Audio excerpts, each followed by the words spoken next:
Hi, welcome to Hollywood Crime Scene. This is Rachel Fisher. Hi, this is Desi, Jedeikin. I would like to thank our latest Patreon first off. We got one, I think, yesterday. Daniel. What up, Daniel? Hey, Daniel. Thank you so much. And thank you to all of our other contributors. I'm going to be thanking some of our earlier contributors next week, I think. Okay. Yeah. Just thank them again. And we should come up with more perks. Yeah, we're We'll working have to on think of that. it. Yep. We're coming up with more perks. Great. Well, Rachel, our intrepid Corey's reporter. First of all, can we just say that was an insane week last week? Oh my where God. we recorded that episode, and then was it the next day or?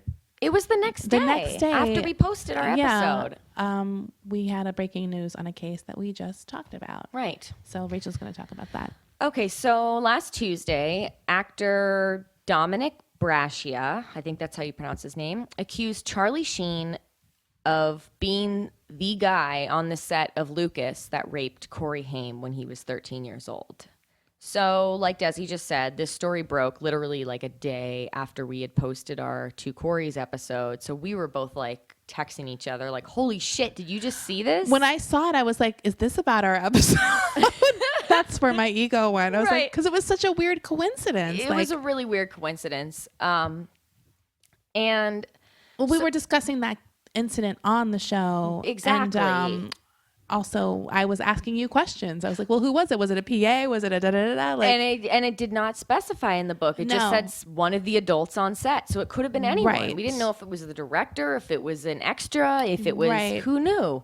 So apparently, according to this fellow former child actor, Dominic, that it was Charlie Sheen. And soon after that, a copy of his divorce papers started floating around from 2015 from his divorce with Denise Richards. Maybe it was 2005, actually. Yeah. It was 2005.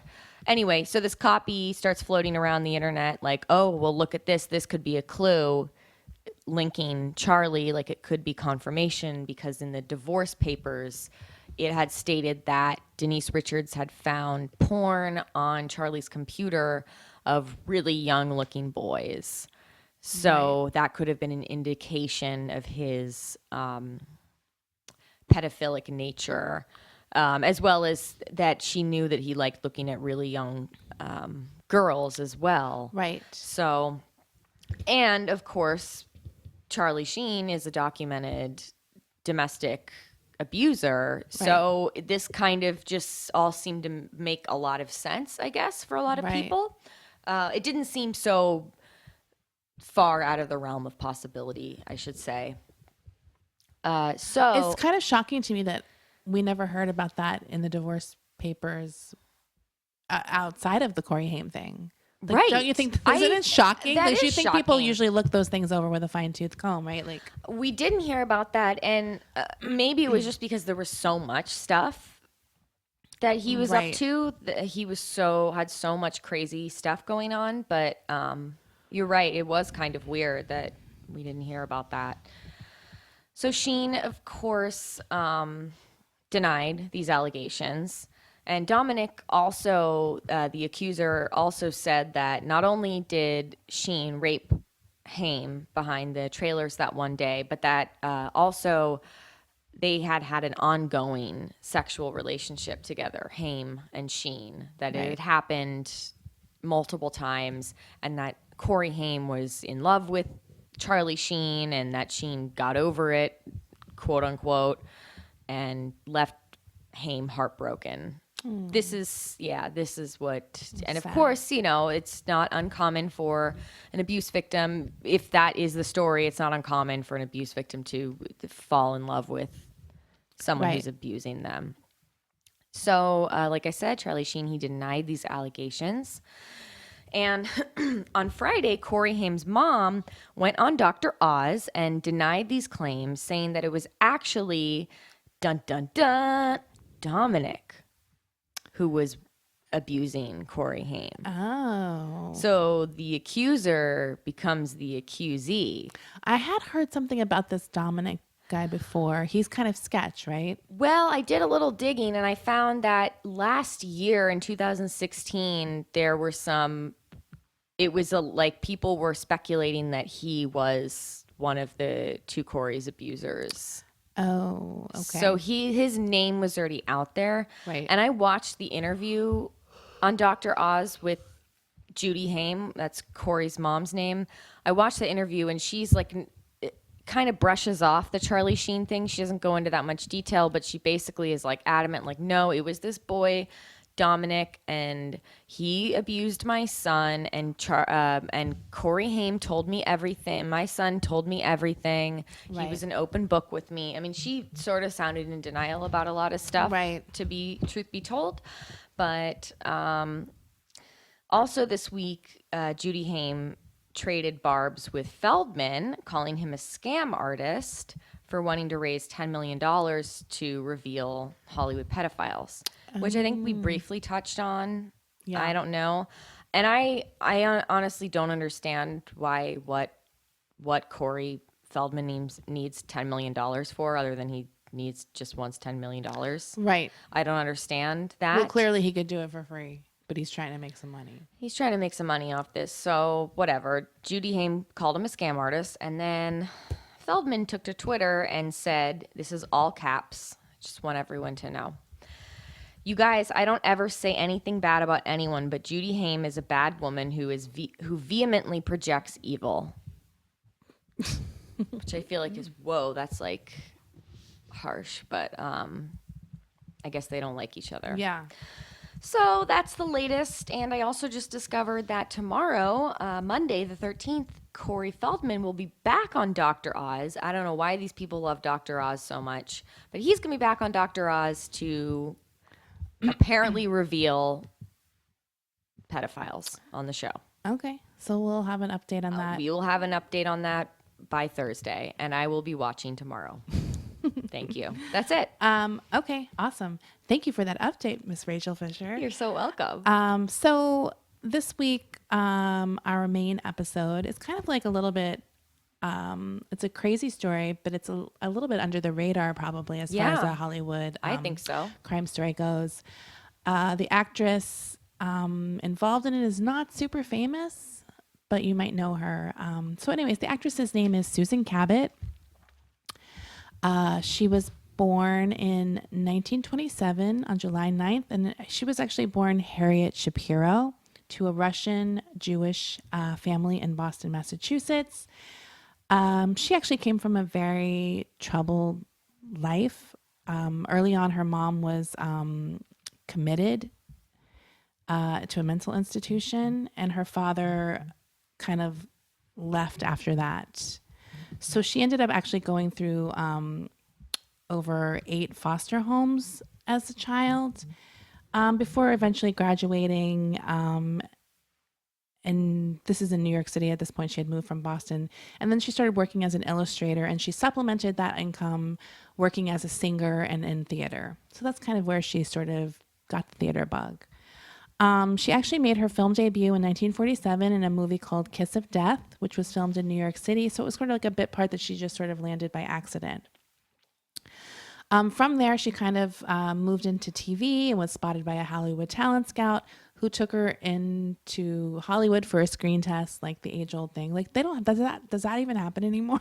I don't know. My grandma did screen tests. I know, right? I mean, it just seems like such an old school thing, right? Yeah. So eventually she started working for Columbia Pictures before moving over to Universal, where she did have an exclusive contract, and she did a bunch of like shitty B Western, right, kind of low level type Western movies. She did eventually, she did like acting. So she was a frustrated actress being in these shitty movies. Right. So she asked to be released from her contract. And that was when she moved back to New York. And she kind of resumed whatever minor stage career she had. But she did love acting, so it was more about that. It was in 1959 that she was actually came back to Hollywood to do the movie that she's probably most well known for. And it's quite a shitty movie. Oh, man. But it's... I find it to be an interesting movie. It's a Roger Corman movie. So we all know Roger Corman. He did very low budget crappy movies that are kind of entertaining in a bad movie we love Yeah. kind of way. Some are better than others. This one was called The Wasp Woman. Okay, The Wasp Woman. I haven't seen this movie. Have you seen this movie or even heard of it? Seen it. Okay, so I actually kind of want to see this movie because it sounds fucking insane. I'll probably get stoned, but Rachel can have a fucking whatever liqueur or something. I'll have a So the Wasp Woman is about a woman who is the founder and owner of a very large cosmetic company, and she's aging.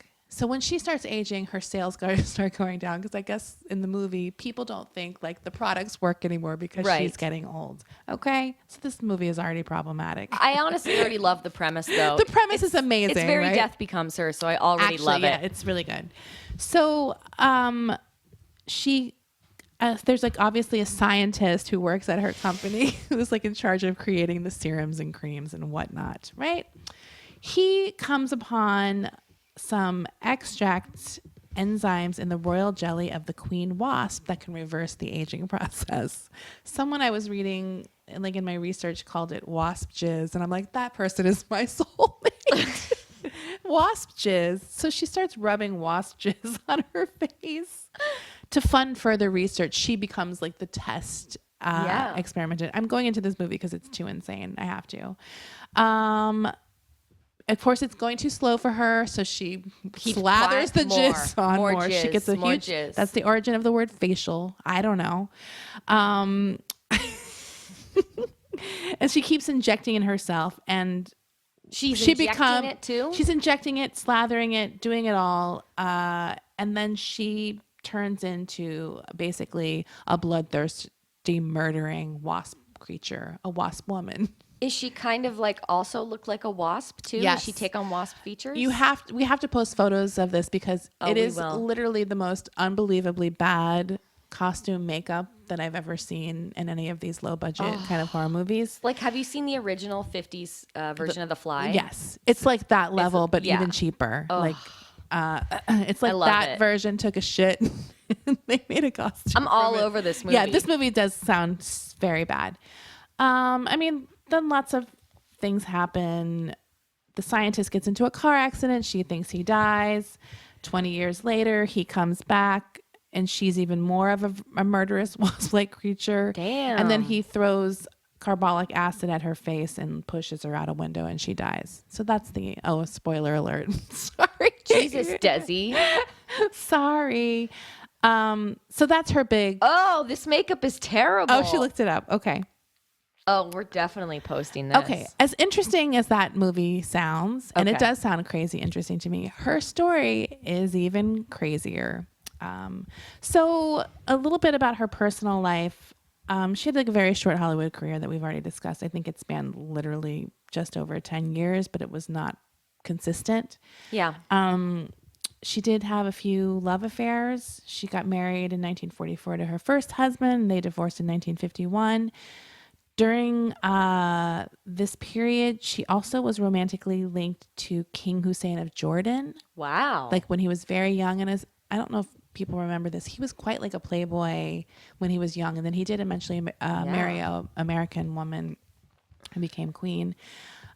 He actually dumped her because he found out that she was Jewish. What a dick. I know. But, I mean, he might be a nice guy, and I'm not saying that that's not a dick move. Are you being a Nazi apologist? I'm being a Nazi apologist. To be in that part of the region of the Middle East and to marry a Jewish woman would not have gone over well with his country. I mean, just like, I'm not defending him necessarily, but I think he really did like her. And but it was he just couldn't kind of, marry he her. couldn't because politically it would be a disaster. We need to get a political scientist on this show. Right.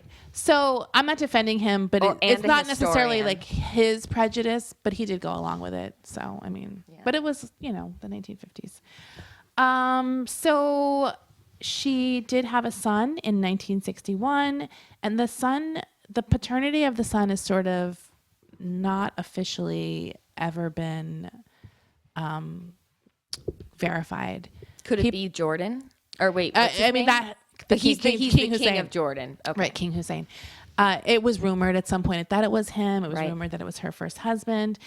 She did end up marrying in 1968 someone named Michael Roman, and he basically took on raising the son, Yeah. whose name was Timothy Scott Roman. So he did have a father, but it was not necessarily his bio dad. The other interesting thing about Timothy Scott Roman, her son, was that he was born with dwarfism. So he was a dwarf. Right. I know this. In a lot of the research I said, people pointed out that she was 5'2", but I don't think that has anything to do with dwarfism.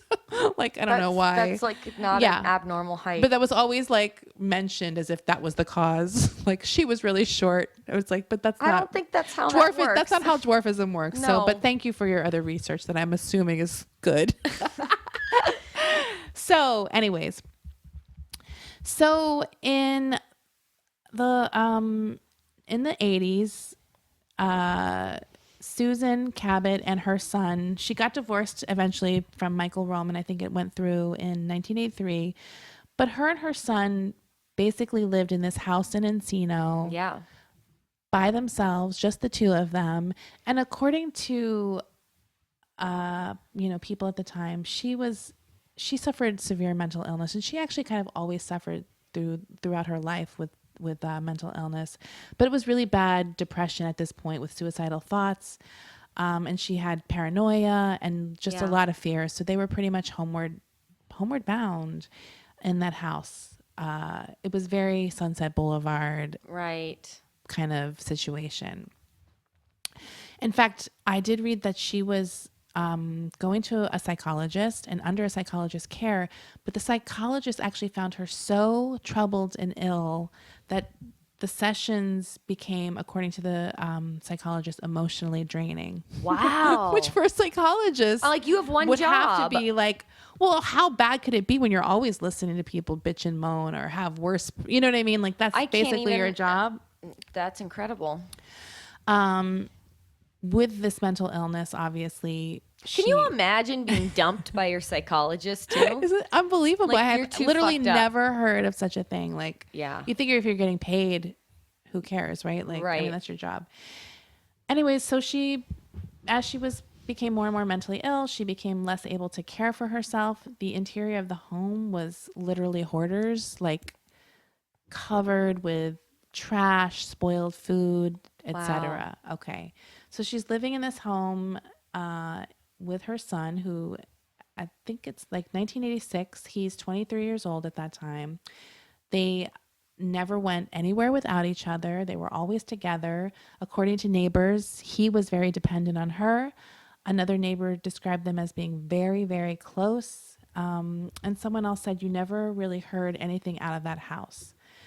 So they did kind of keep to themselves, but neighbors noticed that there was something kind of odd going on in the house. Another neighbor described Cabot as being a pleasant person, but that she was, this is a quote, she was ellipsis different. So it's kind of a nice way of saying she was probably very disturbed individual, and it was noticeable. Anyways, so by the end of 1986, in December of 1986, her mental health had deteriorated even more significantly. Like, she was just on a downward spiral. Well, she wasn't being treated. Right. Like, so she's just living in this home. Okay. On the night of December 10th, 1986, at 10:30 p.m., the police responded to a call that there was an intruder at the home of Susan Cabot and her son. When they arrived, Timothy told them that this is quoted, a tall Latino with curly hair dressed like a Japanese ninja warrior had attacked them both. Wait, what? Can you say that again? A tall Latino with curly hair dressed like a Japanese ninja warrior. Sorry. I'm just This trying is to the picture. guy who invaded their home. This is what Timothy is telling the police. Okay. That a Latino with curly hair dressed like a Japanese ninja warrior came into their home, attacked them. He robbed them of $70,000 in cash. And then Timothy told the cops that he fought off the intruder and was knocked out. But the cops quickly noticed that he only had a tiny bruise on his head, and he had a 1/4 inch long cut on his arm. So doesn't sound So very, how badly was he doesn't sound very ninja attacking. No. Lamest ninja ever, possibly. Yes. I mean, a lot of guys in the 80s dressed up as kung fu, like ninjas. I think that and stuff, was right? kind of the trendy. nunchucks and stuff. Right. Okay. So It's just so absurd. I mean, it's pretty specific lie, though, right? It's very specific. Okay. So the cops searched the house, but they couldn't actually get into Timothy's room because in the room he had 4 Akitas in attack mode. I'm sorry. It's just like an absurd story. Wait a minute.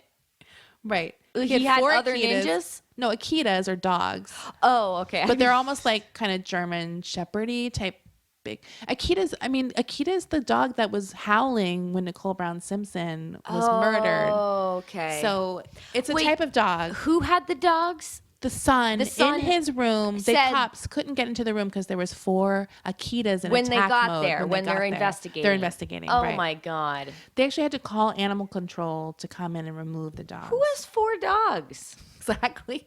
I mean, seriously. According to the autopsy, the cops, this is like what the cops found on the scene. So this is according to the autopsy report. Susan was lying in bed on her stomach. She was wearing a purple V-neck nightgown. A bra was on the floor next to her bed. Her head was covered with a piece of the bed linen. The cops noted that blood splatters were on the mirrored walls and ceiling. Mirrored walls and ceiling. Susan was freaky. Susan, Jesus. It appeared that she had pulled the bed linens over her head while she was being attacked. Yeah. When they lifted the linen, they saw Susan with massive head injuries, brain matter, and skull everywhere. Kind of reminds me of Bob Crane. Yeah, type it does. deal. There were no defense wounds, so she did not fight this attack. She was probably sleeping. On her right. Don't you wake up? This is literally the best detail. I mean, in a horrible situation, obviously. On her right buttock was a partially melted pill that they think she fell asleep on before her attack. I'm sorry, that just seems like something I would do. Like, it's kind of like one of those things where I'm like, ugh, I hate the idea of getting murdered because it's like, what stupid thing is going to be a clue in my crime scene? Like, the real mystery was the pack of crushed Ritz crackers underneath the victim's pillow where no man had slept in numerous years. Like, what? Like, I just know I'm going to have some dumb fucking clue that's in my crime report and everyone's going to be confused. It's like, no. I'm just a fucking... Do you remember that time I did the Google search for lettuce and pussy to send to our friend? And that's how you're... And I was like, I'm going to die right now. My last Google search is going to be lettuce and pussy because I'm trying to send a stupid picture. It was the salad bar. Right. I'm trying to send a stupid picture and now I'm going to die and people will be like, was there lettuce? Like... Do you know what I mean? You got to think about these things. I get it. I fucking think of these things all the time. I do too, because mine's going to be while I'm watching Boy Meets World on Hulu. Okay, anyways. Enough about me. Amazing me. Shit, I lost my place now because I'm stupid. Okay, so there was a melted pill on her ass. There's a melted what pill kind on of her pill was it? That's not mentioned in the report. Anyways, Roman told the police that he had gone to bed at 9:30 that night, but became hungry about 10 p.m. and went into the kitchen. Did he want pineapple by any chance? Yes, everything ties together in this one crime. And that's where he encountered the intruder who stabbed him in the arm, the 1/4 inch stab wound, and hit him in the forehead with a blunt object, and that knocked him unconscious. Okay, we've already talked about the small bruise and the stab wound. Yeah. He woke 30 minutes later and called the police, but he never went into his mother's room, which seems like a weird thing to do. According to... If you get attacked and you wake up, isn't the first thing that you want to do go check your beloved mother? Right. So I mentioned before that Roman did permit the police to search the home, but the dogs were ferocious, so they were unable to. They got the animal control officers in to take away the animals. And once they were inside his room, the detectives found the alleged murder weapon, which was a weightlifting bar. So outside, without the weights on it, just like a rod, right? Yeah. Like a heavy rod. And that was hidden in a box of Bold 3 laundry detergent in a hamper. I mean, this detail is in every report that I've seen. And I guess About if the it's a laundry? dumbbell, it's a smaller bar. I'm thinking like a big one. Yeah. So it must be like from a small handheld dumbbell, the weight bar, because that's not going to fit. That will fit into a laundry. Oh, it was hidden in a box of laundry detergent. In a box of laundry detergent in the hamper. So it must have been a small one, dumbbell. right? Yeah. So, I mean, the fact that he's like, yeah, sure, go into my room, search what you want, had 4 vicious dogs in there. Like, so you know damn well they weren't going to be able to go in there and look at anything. Right. So based on that, based on his very minor injuries, which was hardly, one of the prosecutors eventually said, that's hardly the degree of injury one would expect from a death-defying battle with a ninja warrior. I mean, I agree. It's more absurd than the one-armed man Right. from The Fugitive. So they took him in for questioning, and I think eventually he kind of copped to some things. I don't know that he actually confessed at this point, but they had enough evidence then to charge him with second-degree murder. Okay. So her son is arrested for her murder, and he's put in jail. The family of her family actually, and his father, Michael, his like adopted father or whatever, stood by him immediately. So it quickly became clear that the attorneys could not say that he didn't do the crime. He quite clearly did the crime. Yeah. So they kind of went down the path of taking a psychological defense. And I have to say, this is probably the best psychological defense that I've ever fucking heard in my life. Let's hear it. I mean, other than that Gypsy Rose, right? I mean, that was pretty good too. But she's put in choice. Okay. So the psychological defense. So at trial, Roman does finally testify to his version of what happened. So this is the first part. He said that his mother awakened him while screaming and not recognizing him. She was calling for her mother, who was still alive, and her name is Elizabeth. When he attempted to call 911 to get his mom committed or taken into custody to not harm herself or him, that's when she attacked him with the barbell bar and a scalpel. Roman at that point seized the bar from her and he beat her in the head. Then he tried to hide the bar and scalpel, and he created the lie about the ninja masked man coming in and killing the mother. According to him, he didn't think anyone would believe his story, which was that she was mentally ill. But he thought they would believe the ninja story. Sorry. Roman's defense attorneys said that their client, Timothy, his aggressive reaction to his mother's attack, because it does seem a bit extreme, he didn't try to restrain her, he literally took it and beat the shit out of her, Right. was due to the drugs that he was taking to counteract his dwarfism and pituitary gland problems. So the mom did beat him. Well, according to him, there's no him. evidence. Right. It was at this point that extensive court documents were sort of released into court or put into evidence about Susan's fragile mental condition, her unkept home, and then they also put forward evidence about the controversial drugs that she forced her son to take. So this is very Gypsy Rose Lee kind of stuff. Right. According to defense attorney whose name was Chester Lee O. Smith, the reason Roman was such a fragile and emotional person who kind of took that beating to the next level when he got beat by his mom was because he had spent a life with an overprotective, disturbed mother. Right. He had a severe growth deficiency that made him dependent on strong medicines that all had dangerous side effects.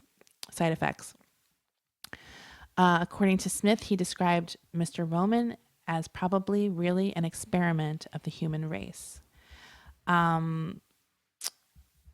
So I think we already mentioned he brought in evidence of the filth and chaos, and they basically kind of sold that as child abuse. Yeah. Even though he's 23, he had lived in these conditions for at least 11 years. So people describe this as basically like,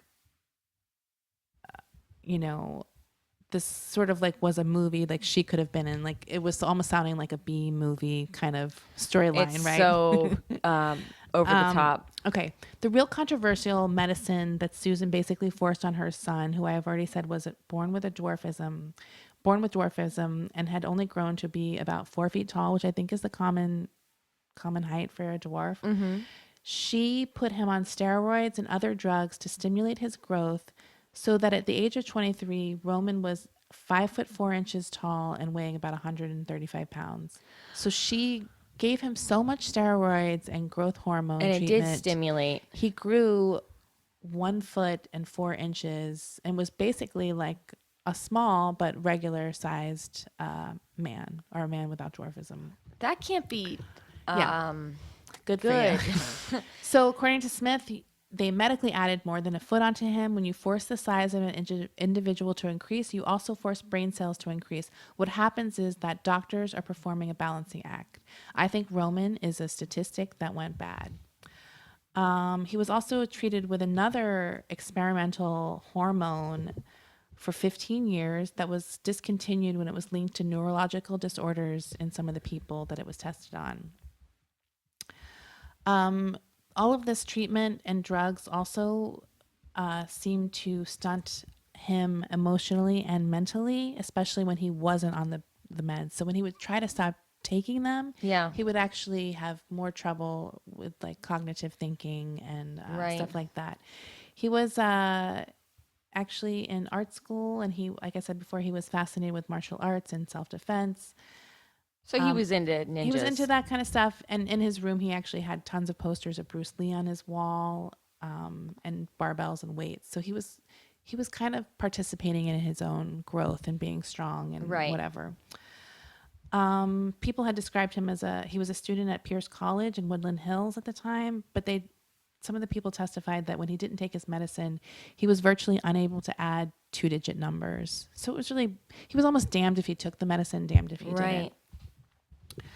So the defense really went hardcore portraying Susan as a Norma Desmond type, like really upping her mental. I mean, I guess she was mentally ill, and they had money because she had a lot of investment in real estate. They did have money. They had like a decent income that they could live on. They weren't struggling at all. So the filth and stuff was purely mental illness related. It wasn't that they were poor. Right. They lived in a nice house in Encino in like a perfectly nice neighborhood.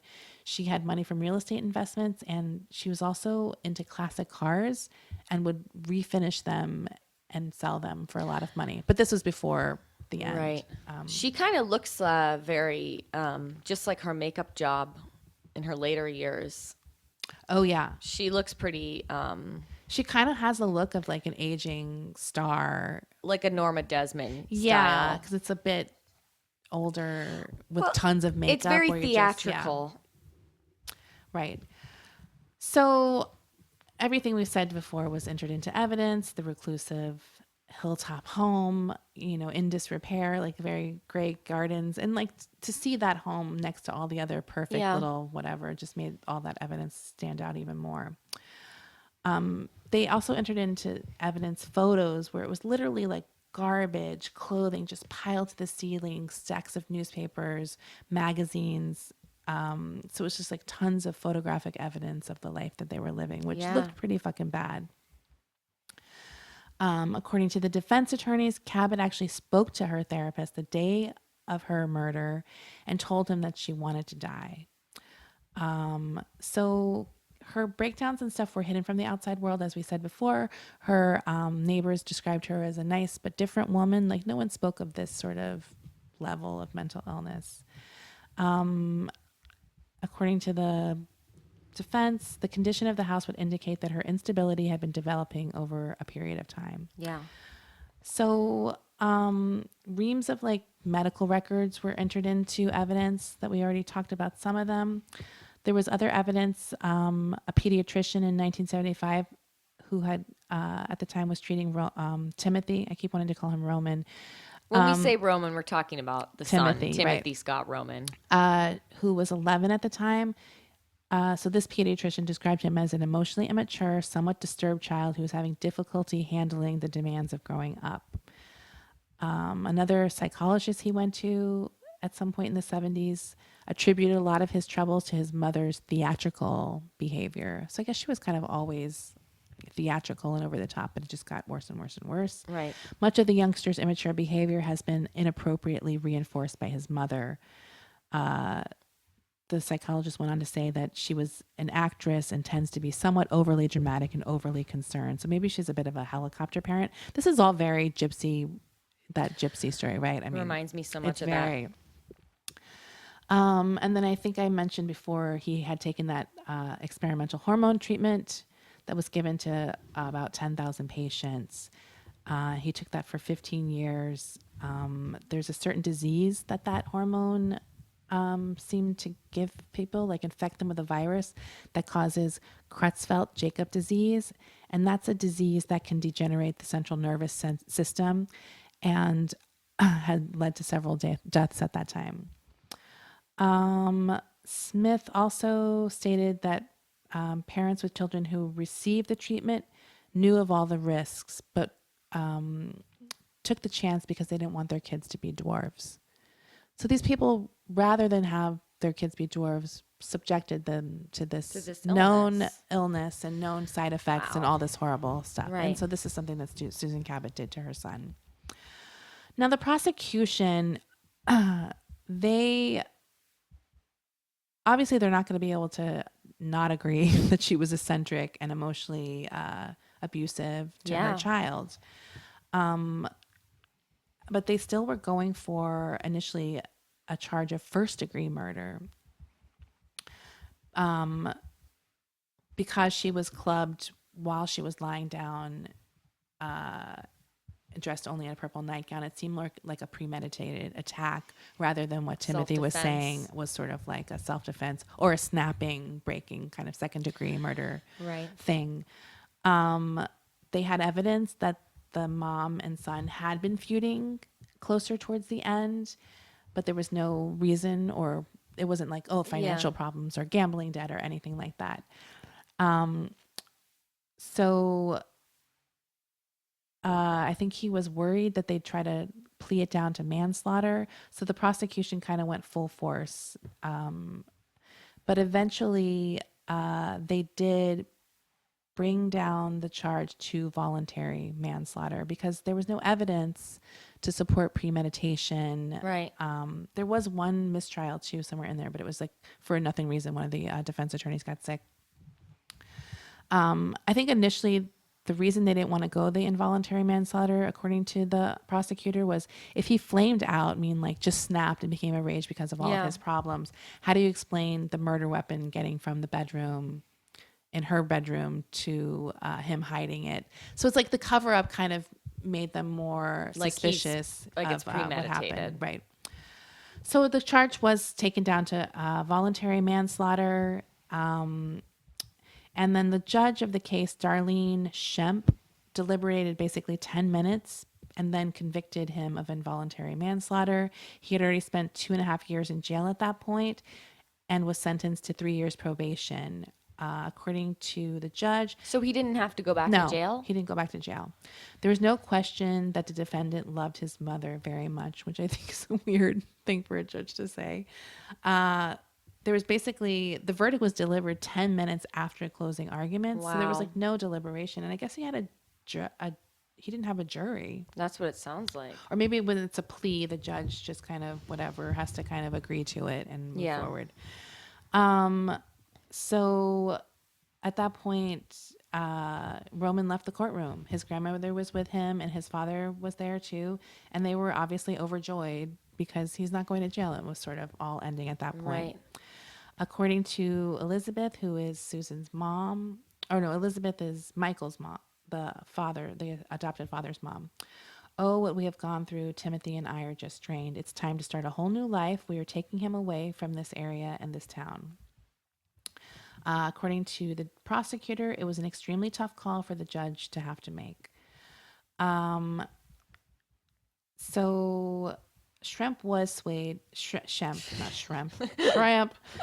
was swayed by all the testimony about their house their and their house living and the conditions. abuse and the suicidal and the depression and just the stress of living with someone like that can put on you, Yeah. where you're day after day caring for this person who is mentally ill.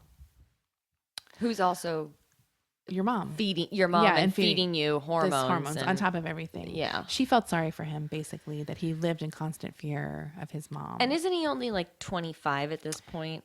At the end of the trial, I think he was 25. He was 23 when it happened. Yeah, he's a young.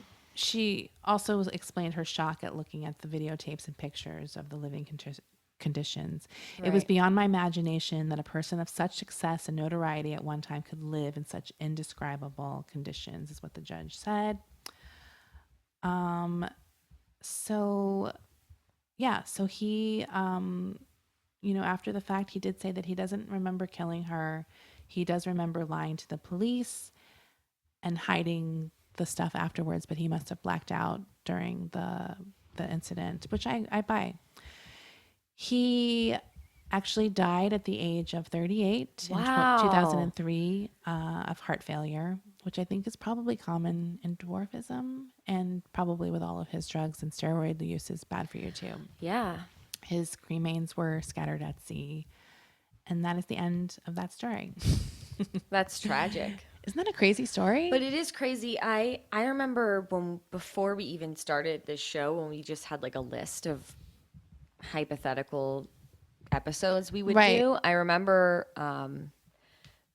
just reading briefly about Susan Cabot and being so like, oh my God. Right. If you go We to have to something do this where you're one. like looking at 10 Hollywood murders, you'll see like little snippet paragraphs. So she'll be on those lists a lot of times, even though Yeah. no one's ever heard of her, because it is an insane murder. And it's not even that long ago. I mean, It's not. It took Yeah. place in the mid 80s. Right. So it's really wild. I think the thing that I remember, because the thing I most remember was the Ninja Warrior from what I read. And I stopped Right. reading because I'm like, we're going to do that episode yeah. at some point. But that stuck out to me just because it was so absurd and specific. It would be a great movie. Like, I'm surprised. I'm surprised they haven't done a movie adaptation about her Or life. at least something based on it. Right. Like, even if it was a true crime kind of movie based on this story, because there's so many insane details. Like, I mean, get John Waters on the horn.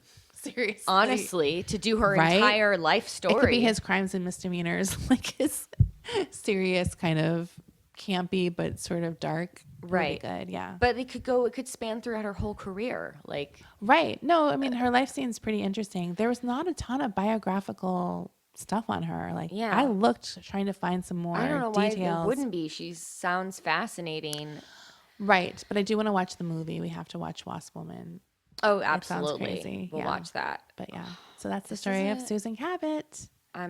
We're gonna give you a review of Wasp Woman on Twitter later this week, whenever we get around to watching it. Yeah, that could be homework too. I can hand out homework. Watch Wasp Woman. We have 2 homework assignments this week. Yeah. We have watch Wasp Woman, and the other one is see my boyfriend's new movie. It's called 3 Billboards Outside Ebbing, Missouri, and we just saw it last night. It's really good. Also, check out all of our social media pages, including our fun Yeah. Facebook fan group or friend group, whatever. Yeah, it's not our fan page, which we're thinking about deleting just so there's no confusion. Right. This is definitely more interactive. People are sharing stories, talking about cases, Asking questions about the show. And we're on there pretty much every day, I think, at least at some point. We're active on there. It's So if you want to chit chat with us about crime and crime related things, it's what is Add it? us. Hollywood Crime Scene Friends. Right. Hollywood Crime Scene Friends. So just send us a request and we have to approve you. Yeah. Just gonna keep the riffraff out. I don't know. We approve everybody. That's how groups work. So, Right. But yeah, it's definitely more fun, and you can kind of share pictures and videos, links to stories. You can tell us stories you'd love to hear on the show. It's getting fun in there. I think I like that It's group. a good group. Yeah. I like hearing people's thoughts. Yeah, about and check stuff. out our Twitter and our Instagram And our Patreon. Oh yeah, duh. Duh. Yeah, check out our Patreon. We do have weekly bonus episodes for $5 Patreon contributors. And which we is have a pretty ton of fun. them stacked up. Yeah, so you have like a ton of stuff to listen to. So yeah, that's Cool. it. Thank you so much. Bye. Bye. Potatoes, Mom.